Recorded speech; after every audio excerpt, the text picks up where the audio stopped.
We've spent a lot of time duplicating a little bit of the Unix tail utility. It's about time we took a break from this series and covered some other topics. But before we do that, I'd like to address some lingering ugliness in the code.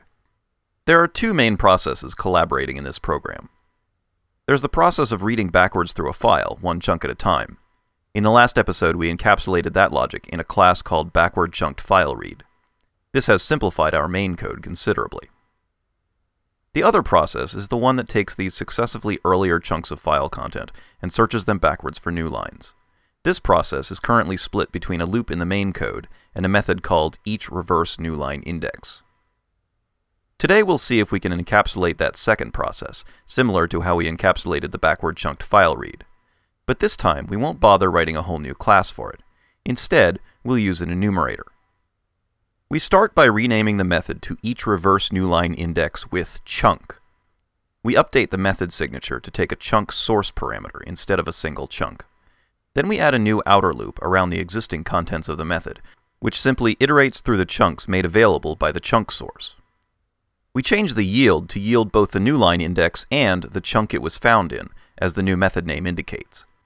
We now have a method that, given a source of text chunks, will iterate through all of them and yield every time a new line is found. Let's see how we can use this to simplify the main code. First, we get rid of the new line count variable. We'll still instantiate a backward chunked file read, but this time we assign it to a variable instead of using it immediately. Next, we assign a variable named newlines by calling toenum. If you've watched episodes 59 and 60, then you'll remember this method. If you haven't seen those episodes and you aren't familiar with enumerator, you might want to pause here and go back and review them before continuing. In a nutshell, toenum takes a yielding method and turns it inside out into an externally iterable object. In this case, the method we are converting to an enumerator is each reverse new line index with chunk. We also pass an extra argument, the read object. This will be the chunk source parameter that each reverse new line index with chunk expects. In creating the backward chunked file read, we took a looping process and explicitly converted that process into a stateful object that proceeds forward each time read chunk is called. This time, we are using toenum to implicitly turn our method into an iterable object. The outcome, though, is similar. We end up with an object which represents a process, remembers its current place in the process, and which can be told to proceed forwards as needed. Now for the line all of this has been leading up to. We want to find the 11th to last new line in order to find the start of the 10th to last line. So we simply take our new lines enumerator and tell it to proceed forwards 10 times.